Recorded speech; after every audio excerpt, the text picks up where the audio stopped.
Okay, it's whiskey o'clock somewhere. Welcome to the Spirit of the Law. Tonight, something different. We have a guest, the erstwhile Randall Tan. Hey, Justin. Thank you for having me. We decided to get Randall by to get drunk, so we've got a little bit of what we're having tonight. Glenn Farclas 25. Of course, as you all know, cheers to your very good health. As you all know, Randall is a brand ambassador for Macallan. So, as a brand ambassador, bro, what kind of whiskey do you like?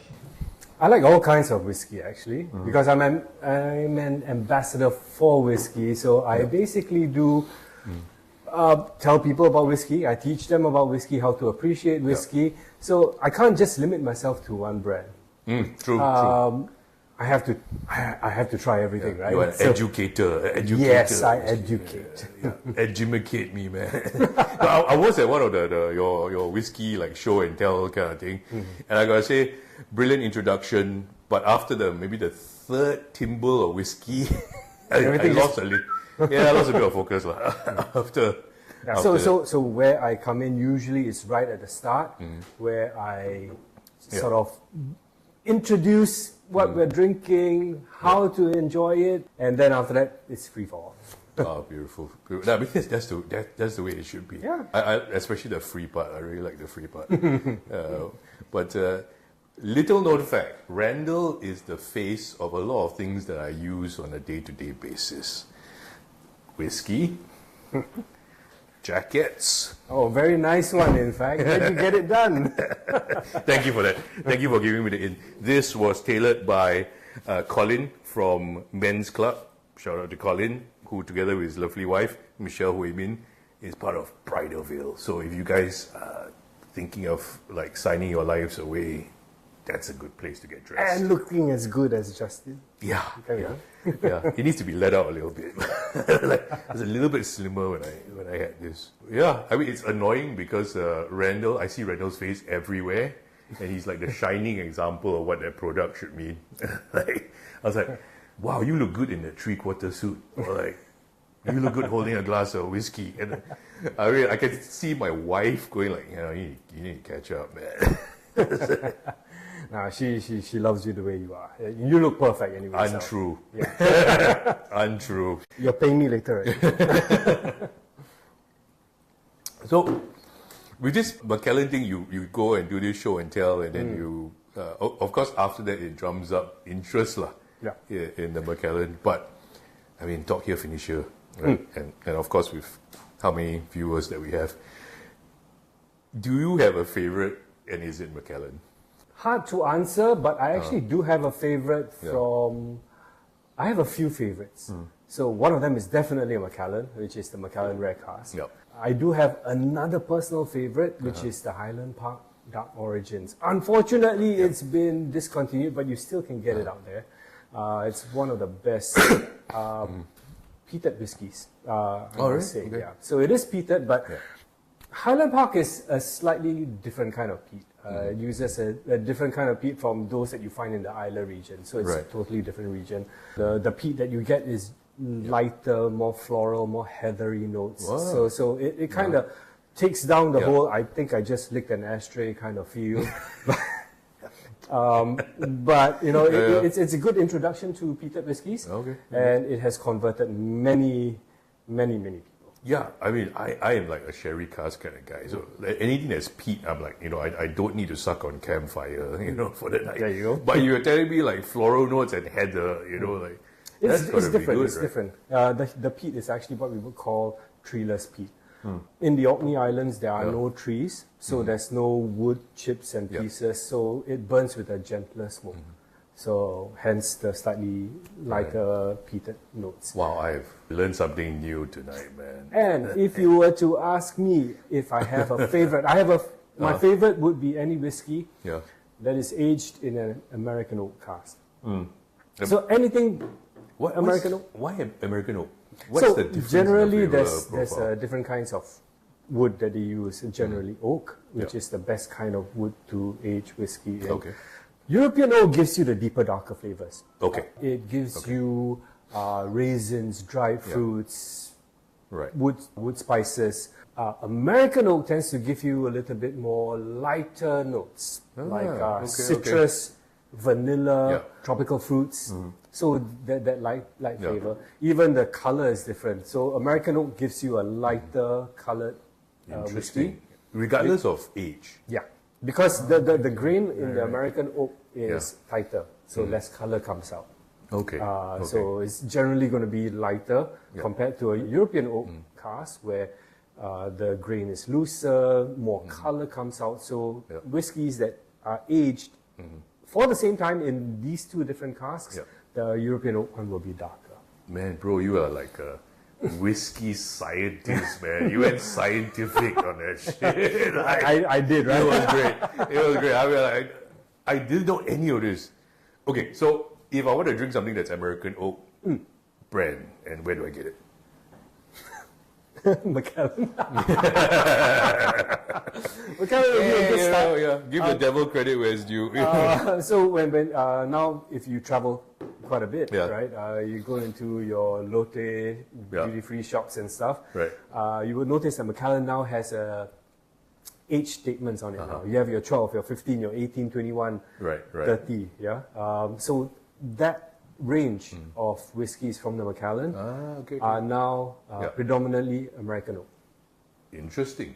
Across, so 12 all the way down. All the way. It's all the same cask profiles. It's just different ages. Yeah. Fascinating. Fascinating. I mean, I could not think of a better first guess for the spirit of the law. There we go. I mean, remember the time we used to be drinking Jack Daniels? In the times of Mambo let's night. not I mean, the way we drank it was maybe wrong, but it was how we would do it. Yeah, it wasn't the drink. It wasn't the drink. It was the vast quantity of the drink. I know, and the only drink that we could carry around in jugs. Oh, jugs. With straws. I mean, like the taste of a regretful morning. I can still remember. Jack Daniels, and then we used to drink this thing called Graveyards when we were younger. You remember that? The Graveyard. There were so many. Flaming Lamborghini. Okay, no, that happening drinks of yesteryear. All those Hard Rock Cafe used to have this particular one called the Californian Mother. Ooh. Yeah.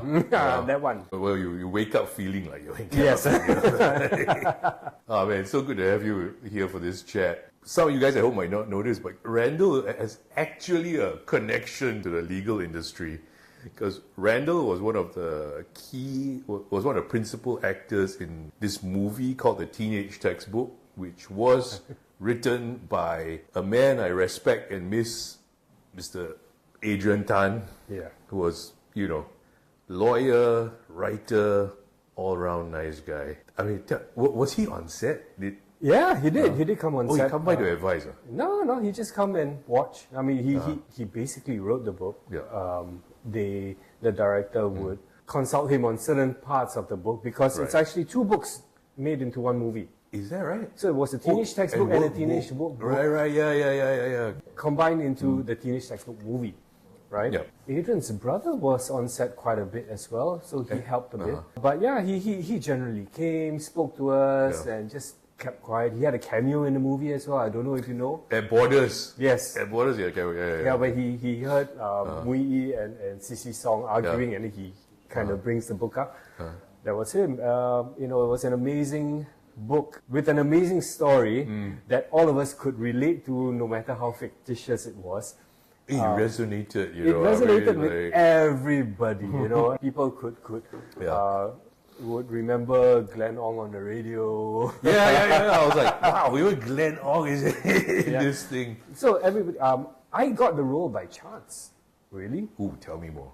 A lot of people think I met Mel on set. That was my next question. Yeah.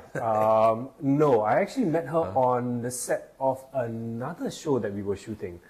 It was part of the Donnie Lee show. I don't know if you know anything about Jose Leong and all that.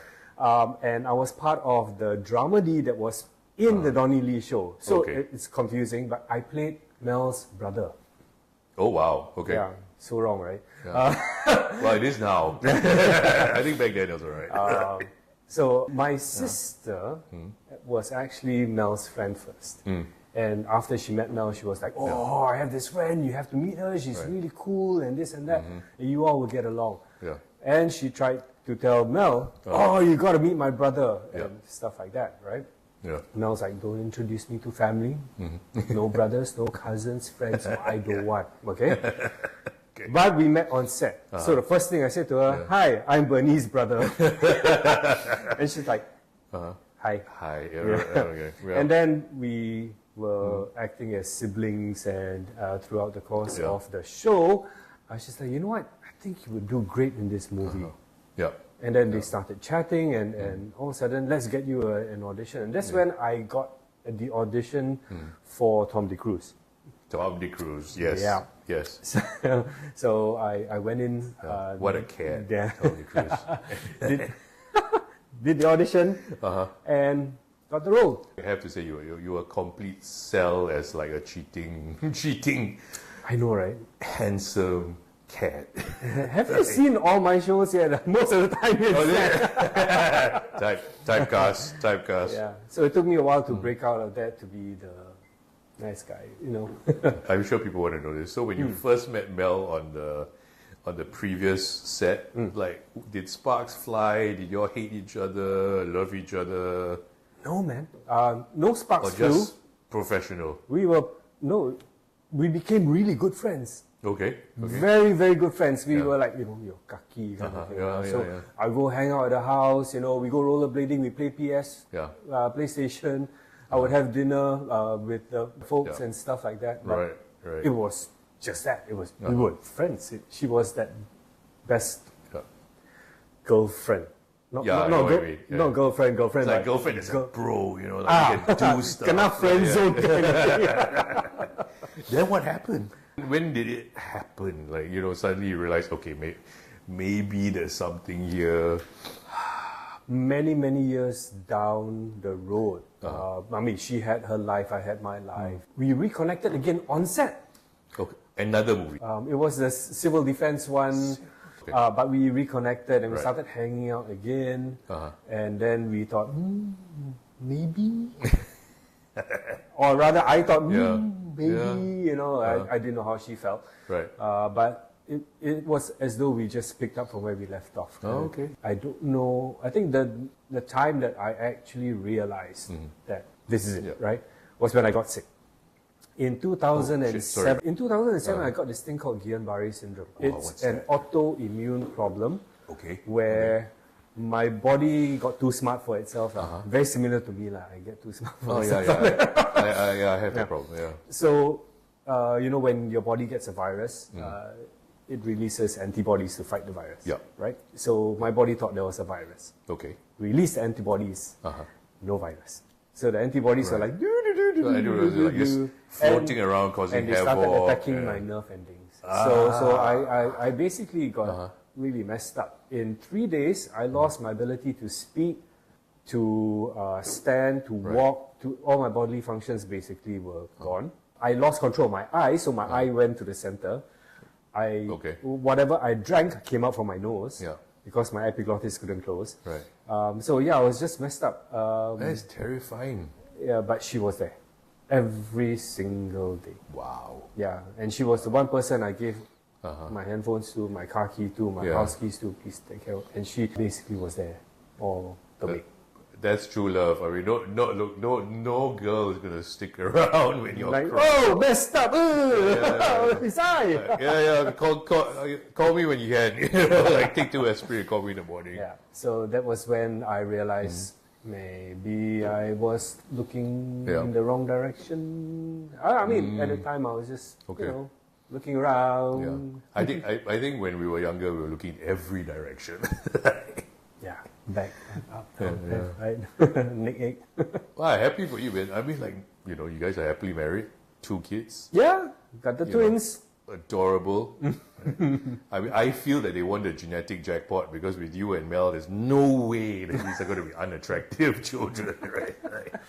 I worry sometimes. Yeah. I worry for the guys who try to date my daughter. Buy a shotgun. I don't need to. She can handle herself. Oh, is it? Oh, don't need to worry. Fantastic. Fantastic. That's all you need. That's all you need. Yeah, but we didn't get kids. I don't know if you know that, but we tried. Yeah. We didn't get them until 10 years later. Really, on the dot, 1 decade. Yeah. So we basically tried, and you know, you go for, I'm going to get into trouble for this, but you know, you go for family gatherings, get-togethers, and it's Christmases, terrible. Chinese New Year's, and they go, how? Yeah. Where? Yeah. When? Whose problem is it? You know, like, So after a while, is brutal. after a while, you're here, right? Yeah, and yeah. you're like, So I said, okay, to shut everybody up, let's go for IVF. Right. We tried IVF. Okay. Failed. Through the 10 years, you were steadily trying. No. At I think 9 years. Oh, right. 9 years, you decide, okay, the natural route isn't working. Let's try. Let's get some help, huh? Okay. We'll try IVF. Get the doctors involved, Yeah. Got it. IVF failed. So that was when we, okay, you know what? Just you and me, let's go traveling. Let's live our lives. Just you and me. We will go travel, we'll go holidays. Let's Leave be happy, that right? stress. Just park that stress away. And if anybody wants to say anything, say we tried. Right. Shut up. So we did. I can tell you, we booked 3 Bali trips. 1 Hong Kong, 1 New York. Right. Had to go. Because 3 Bali, we had friends getting married. They were all going to Bali, and we're like, oh, okay, let's go. But the first trip was the Hong Kong trip. Right. And we went. And yeah, you know, in Hong Kong, you party. Not me. I'm very well behaved in Hong Kong. Party, In case my wife is listening. drink, eat, you know, you name All it. the We did food, climb mountain. Yeah. But when we were climbing the mountain, I was like looking, and I was like, I must go home and train her. She's taking a bit too long. Oh yeah, because you are one paragon of fitness. Yes, I remember. I tried. But then she said, "Oh, you know, I gotta, you know, go for my checkup after that and stuff like that." So, we went to the party, drinking, stay up until 4 a.m. in the morning, go back half drunk. Yeah. Got back to Singapore. She went to do her checkup. Yeah. I was hosting a McAllen event, and she was supposed to join me. Right. So she finally came, and by the time I was getting ready to host the dinner. Yeah. And when we finally sat down, she said, I don't feel like drinking today. So she pushed all the drinks to me. I said, fine, just push it over here. Just eat, right? And went through the whole dinner, not noticing that she didn't drink a single drop, right? Yes. Went back. I went back home. That's a big warning sign. Went back home. Went to shower. She was in bed already, and then I saw a message on my phone. I'm like, why the hell is this woman messaging me when I'm right here? Oh, shoot. Then I looked at her. The message was a picture of her in a mirror, taking a mirror selfie. Right. Going, see you in October, Daddy. And I'm like, huh? Oh wow. So I Yeah. I looked at her, and I finally went up to her and I, really? He said, yeah. So tell me what happened. Oh, my So the God, doctor okay. went, I went to see the doctor, and then the doctor told me, yeah, I'm pregnant, you know, and let me hear their heartbeats. I'm like, sorry, what? A heartbeat. That's big, right? Heartbeats, right? Yeah, but the twins didn't come without any drama, as with the parents are full of drama. Nothing happens simply. And nothing that you want badly ever came easy. Yeah. So they were born at 26 weeks. They were very premature. And they spent the first 3 months of their lives in hospital. Oh my God, wait, 26 weeks? How many months is that? I'm a lawyer because I can't do maths. 6? Slightly months? under 6? So after second trimester? Just towards the end of the second trimester. So 26 weeks is on the cusp of... It's touch and go, man. So it was, they were telling us to be prepared, but we'll definitely try our best. And, you know, at the back of our heads, we were like, let's see where this goes, you know, and it was Don't tough. dare to hope, right? I mean, you after so many disappointments, you tend to leave it up to the big man up there, you know, and it's like, it's meant to be, you know, Yeah, I know. I mean, that's the weird thing, right? I mean, your story is told to me by a few different people in terms of when you stop trying, you know, you take this burden and you put it down. Yeah. somehow it happens. Yeah, the minute you actually say F it. Yeah, true. You know, when you stop caring and stop trying, it happens. whatever, you know. Also, you know, and you don't let that stress of being asked that question. Right. Look, the questions are never going to stop. You know, from the when are you having kids to the what school are you going to put them in? Yeah. Talking about school, we'll get to that later. But you know, what school you going to? Are you sure? Yeah. You know, are you putting them together? Are you splitting them up? You know, and it's like, It's a lot of micromanaging. and you know, it's very much like Mel and I to be very Spontaneous. yeah, like whatever. But towards the end, we like, well, lama, panic, start to panic. That's where the parents come in. We panic, but we don't show it. We're good at hiding it. That's all you need. Like if the world is falling down. We didn't volunteer. We didn't. Oh yeah, that's big, right? You need to volunteer. Huge. So by the time we realized, oh, alamak, this school actually hard to get in. So when the only Wait, so you're an volunteers. old boy or what? Okay, so I only found out that my primary school, because I thought it was gone already, but it had merged with another school and changed name. Oh wow, okay. Yeah, So I was from Bedok View Primary. yeah. It has since closed down and merged with God knows what school, and it's now known as Bedok Green. So both my kids could have gone in phase 2A or something like that, at the start. Right. Because I'm an old boy. So that was fine. So she had 2A, but we wanted to send them to the other school that was nearer to our place. I don't know if I should mention it, but people who know. But we couldn't, so we got rejected, and then we went for plan B, which was to split them. Right. So Ruben is now in, I will not say, in a esteemed academic establishment. yes, hopefully.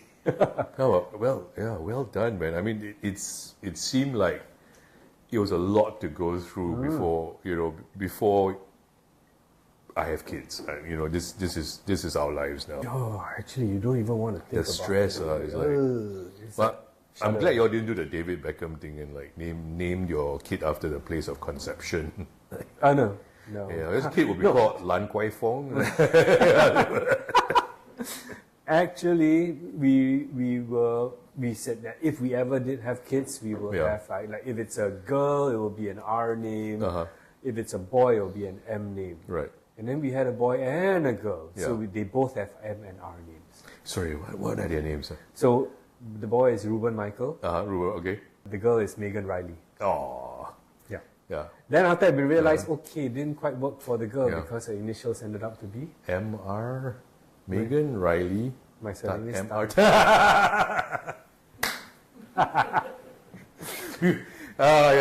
Sometimes, parents get carried away.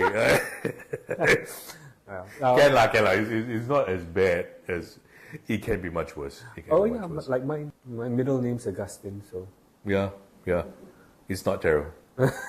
Hi, Gus. That's what I'm gonna call you from now on, Gus. Yeah. So the story of the kids. Unplanned. Really wanted. Finally got. And now they are growing so fast. They have their own characters. I see them on Facebook. They're just like, I don't know what you feed them, but they're like growing like weeds, man. My goodness. They grow up so quickly. Like, all of a sudden, they're like, oh, okay. Your foot used to fit on my thumb. Yeah. Yeah. And so they were that small. They're finding their own way, their own characters. Megan's really strong in her character. Ruben's just Ruben. He's just he's a boiler. All around Mr. Nice Guy. He's a boy.